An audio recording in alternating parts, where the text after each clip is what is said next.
Hello! Bienvenue à bord de cette vidéo et surtout bienvenue à Collioure. C'est incroyable parce que ça fait des mois, voire même peut-être je pense 1 an et demi que je rêve de faire ce voyage et par extension cette vidéo. Donc voilà, je suis surexcitée, je pense que ça va être génial. Alors, par où commencer? Peut-être par ordre chronologique. Je viens d'arriver ce matin dans la ville de Collioure par le train de nuit depuis Paris. C'est la première fois que je faisais un trajet de train de nuit en France et ça s'est extrêmement bien passé, donc je recommande.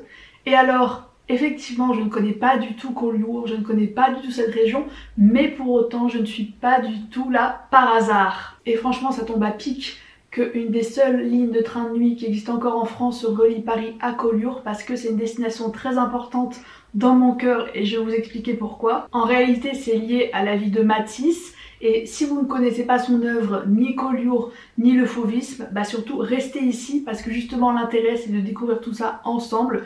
Moi bien sûr Matisse c'est mon artiste préféré, c'est pour ça que j'en parle en permanence, en long, en large, en travers et que tout ce qui le concerne de près ou de loin me passionne et c'est pour ça que je suis là ici en ce moment. Alors pour replacer le contexte, Henri Matisse c'est un artiste qui est né en 1869 au Cateau-Cambrésis, donc c'est-à-dire dans le nord de la France, dans la région de Cambrai, et qui a découvert la peinture un peu par hasard, parce qu'en fait c'est à l'occasion d'une période de maladie pendant sa convalescence que sa mère lui a offert une boîte de peinture, et c'est là qu'il a commencé à s'intéresser aux arts plastiques, alors que jusqu'alors il était destiné à avoir une carrière de clerc de notaire, donc vraiment rien à voir avec la peinture.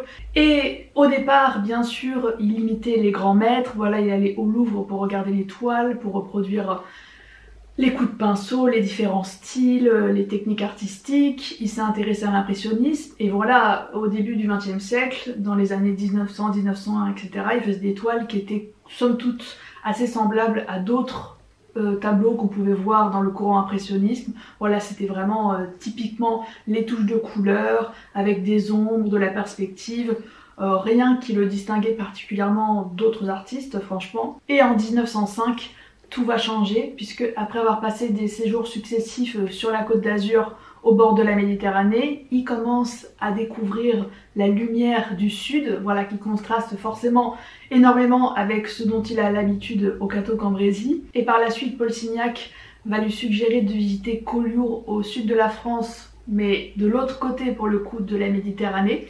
Et c'est ce qu'il va faire à l'été 1905, et ça va réellement marquer un tournant dans son œuvre et par extension dans l'histoire de l'art français et même mondial, de l'art moderne en tout cas, puisque c'est à la suite de son séjour à Collioure qu'il va peindre ses premières toiles qui vont être qualifiées de fauves à l'occasion du salon d'automne de 1905, puisque les couleurs vives qu'il va utiliser, les techniques qu'il va employer vont choquer les critiques d'art de l'époque qui vont de façon péjorative qualifier cette peinture de fauve. Et c'est vraiment à partir de là que son art va prendre sa pleine puissance, qu'il va vraiment découvrir son propre style et exprimer le plus possible ce qu'il ressent d'un point de vue artistique. Donc c'est pour ça que ce moment est aussi fondamental et c'est pour ça que je voulais venir à Collioure pour voir de mes propres yeux pourquoi est-ce que cet endroit était si inspirant et pourquoi c'est vraiment ça qui a créé le déclic dans son cœur, voilà, qui lui a révélé son style artistique. Et alors je précise qu'au départ Matisse est arrivé seul à Collioure, ensuite il a amené sa famille pour passer l'été avec lui. Et il a également proposé à Derain de venir peindre ici puisqu'il était tellement émerveillé par ces couleurs, par cette lumière qu'il pensait indispensable que d'autres artistes viennent aussi en profiter. Donc en fait ils étaient deux à l'été 1905 à peindre et à créer cette effervescence qui sera ensuite qualifiée de mouvement fauve. Les documents d'archives montrent que voilà, effectivement ils ont peint à peu près les mêmes vues, les mêmes points de vue, mais pas nécessairement ensemble au même moment. En tout cas voilà, il y a eu une synergie entre les deux artistes. Et autant Derain a beaucoup peint de tableaux prêts finalement à être exposés, autant Matisse a peint seulement quelques toiles et l'essentiel c'est surtout des aquarelles et des dessins qu'il a utilisés ensuite comme modèle pour ses toiles définitives qui ont été montrées au Salon d'automne en 1905. Donc c'est là qu'on voit qu'il y a une vraie effervescence, une vraie ébullition dans son esprit puisque c'est tout ce matériel préparatoire qu'il a inspiré pour créer ensuite ses toiles définitives. Et évidemment aujourd'hui avec le recul qu'on a, on se rend pas compte à quel point c'était avant-gardiste et inédit de peindre les toiles qu'ils ont faites cet été-là. Et pour résumer brièvement le principe de la peinture fauve, c'est que en fait c'est plus la perspective, les ombres qui vont délimiter le tableau, les formes, etc. mais c'est la couleur pure qui sort du tube sans mélange, sans assombrissement, et c'est ça qui va délimiter voilà, les différentes zones du tableau sans qu'il y ait le moindre réalisme en fait avec les vraies couleurs de la réalité. C'est que aussi bien la mer peut être rouge, jaune, verte, la couleur des visages, les motifs, les maisons vont être dans des couleurs extrêmement vives, beaucoup plus que dans la réalité bien sûr, et c'est ça qui va structurer le tableau, et c'est ça qui marque une rupture par rapport à avant, où malgré l'impressionnisme qui avait proposé une nouvelle façon de peindre, on restait quand même dans une forme de réalisme.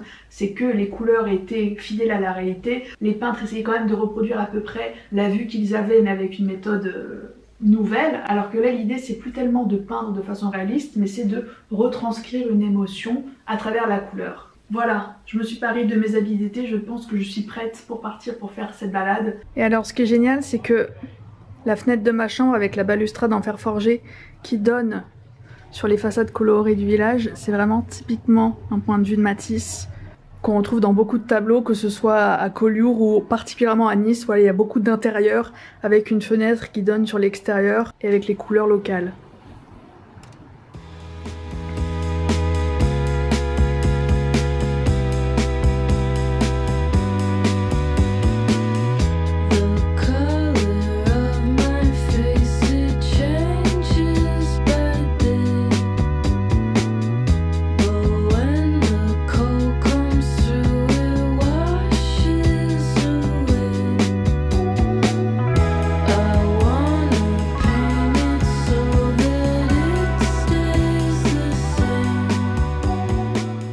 Chouette quand on se promène dans les rues de Collioure, c'est que on constate tout de suite que le patrimoine historique et donc artistique du village est bien mis en valeur. Il y a notamment le chemin du fauvisme qui consiste en fait en un parcours à travers les petites rues du village avec des reproductions des tableaux de Matisse et de Derain qui ont été peints à Collioure ou à l'occasion de leur séjour à Collioure en 1905. Donc on voit clairement que cet épisode historique artistique est ancré dans l'histoire du village et continue à être mis en avant aujourd'hui. Et il y a même la Maison du Fauvisme qui est en fait une boutique qui vend des reproductions de ces tableaux en poster, en carte postale, enfin voilà, pour garder un souvenir de son séjour et surtout toujours faire vivre l'histoire de ces tableaux aujourd'hui, alors que bien sûr ils sont disséminés à travers le monde dans différents musées, et donc c'est chouette d'avoir ici rassemblé des reproductions pour montrer que la naissance du fauvisme est intrinsèquement liée à l'histoire du village.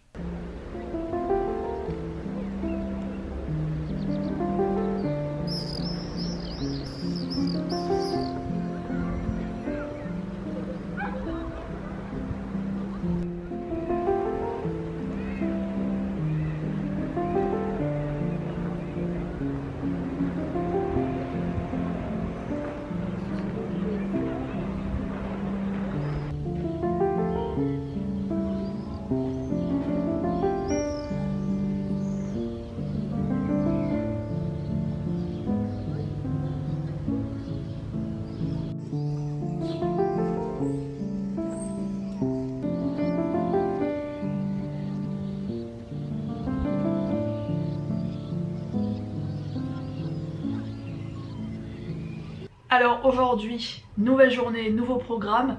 Là je suis allée prendre mon petit déjeuner dans un café et là maintenant l'idée c'est de faire une sorte de petite randonnée au bord de la mer sur un sentier côtier qui a l'air vraiment charmant. En plus, normalement ça devrait donner une belle vue de haut sur Collioure et après ça amène sur le village d'à côté qui s'appelle Argelès-sur-Mer. Et il y a notamment des plages qui je crois ont été peintes par Matisse. Là il est bientôt midi, donc hier j'ai acheté les trucs pour le pique-nique et je vais manger mon repas là-bas, donc c'est parti.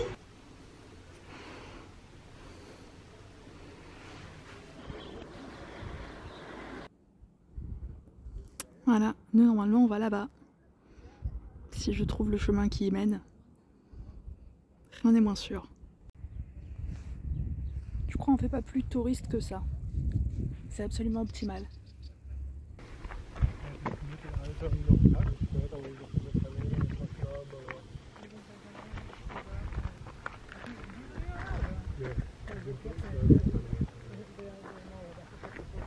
Voilà, là on a la vue sur la première plage qui nous intéresse, à savoir la plage de Lola, L''O2LA. Il me semble bien qu'elle a été peinte par Matisse.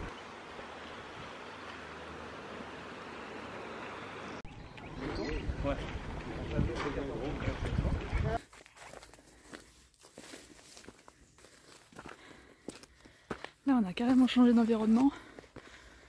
On est dans la forêt quoi. Le spot parfait pour train spotter, bah, sauf qu'il n'y a pas de train quoi. Enfin pour le moment.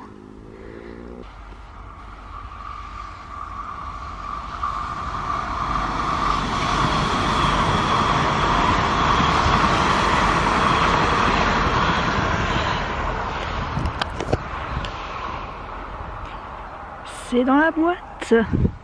Alors j'ai un peu dévié du sentier côtier pour monter jusqu'à la table d'orientation et je me suis dit mais c'est incroyable, on va avoir un super panorama sur la baie, sur les villages alentours et expectation versus reality. Il y a juste une énorme antenne de je sais pas quoi de radio, de captage en plein milieu de la vue sur le bord de mer. Donc pour moi cette situation c'est juste gaguesque. Je crois que c'est le mot hein, vraiment. En vrai je suis mauvaise langue parce que là on a une magnifique vue sur l'arrière-pays qui est incroyablement préservée. C'est très beau, mais bon c'est dommage que la vue bord de mer ne soit pas au niveau. La pluie qui va 100% nous tomber dessus, incessamment sous peu. Et ça commence déjà en réalité. Yes.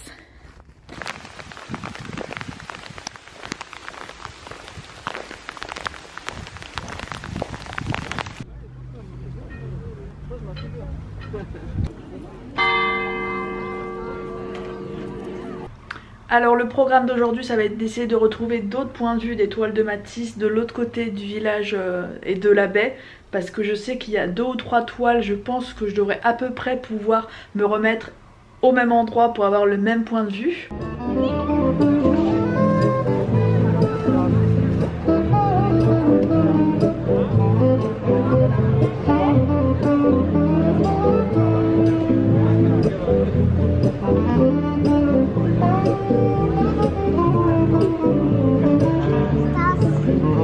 C'est très pittoresque en tout cas. Je m'attendais pas à me retrouver dans la nature comme ça. Sachant que là je cherche une rue très précise sur laquelle je vais bientôt tomber.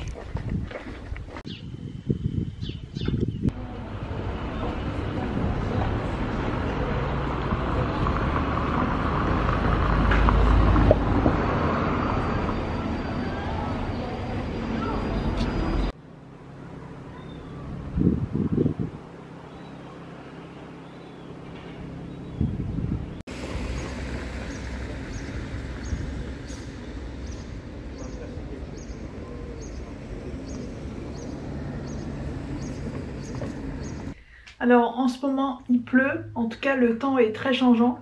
Du coup je me suis dit que j'allais faire un thé et faire un peu un petit bilan de mon séjour ici et de mes impressions. Parce que vraiment ici c'est très inspirant juste de se promener dans les rues.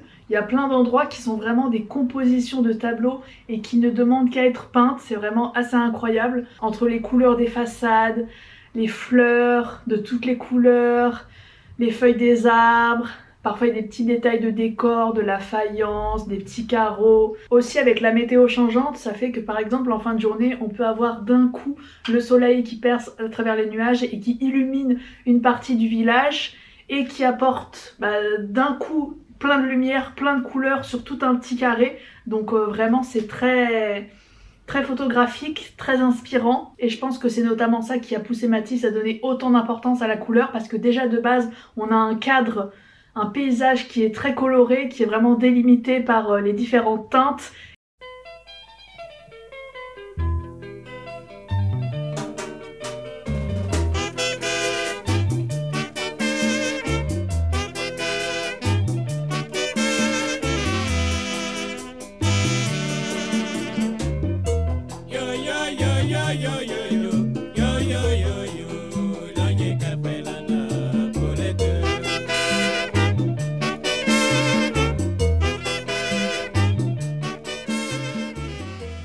Mais c'est vrai qu'en venant ici, je pense qu'on comprend mieux pourquoi cet été 1905 a été aussi décisif, parce qu'il avait déjà une base incroyable à partir de laquelle travailler. Il y avait déjà une composition vraiment orientée autour de la couleur et on comprend vraiment pourquoi c'était l'occasion de s'affranchir définitivement des règles académiques et de pousser encore plus l'audace artistique, j'ai envie de dire. Alors c'est vrai que ce déclic artistique aurait pu avoir lieu à d'autres endroits du sud, parce qu'on sait que Matisse aimait la Méditerranée dans sa globalité. Après, il est allé s'installer à Nice et là aussi il a peint énormément de tableaux.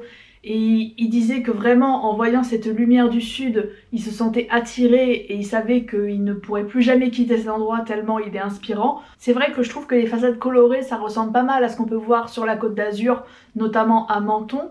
Même la configuration du village de Collioure, ça ressemble pas mal à Antibes. Donc voilà, dans la globalité, c'est les petits villages de bord de Méditerranée qui sont vraiment très inspirants. Voilà, j'espère que vous avez aimé découvrir ce village, que vous avez compris pourquoi il avait joué un rôle aussi important dans l'œuvre de Matisse, et donc dans la création du fauvisme, et donc dans l'histoire de l'art du XXe siècle. J'espère que vous avez aussi aimé découvrir les toiles que j'ai présentées au fur et à mesure de la vidéo, même si j'ai pas toujours réussi à me mettre exactement au bon point de vue pour retrouver l'endroit où elles avaient été peintes. En tout cas, j'ai essayé de me plonger dans l'état d'esprit de Matisse quand il est arrivé ici. Si ça vous a donné envie de vous intéresser un peu plus à l'œuvre de Matisse, alors ma mission est accomplie et j'en suis très ravie. Et je vous dis à la prochaine!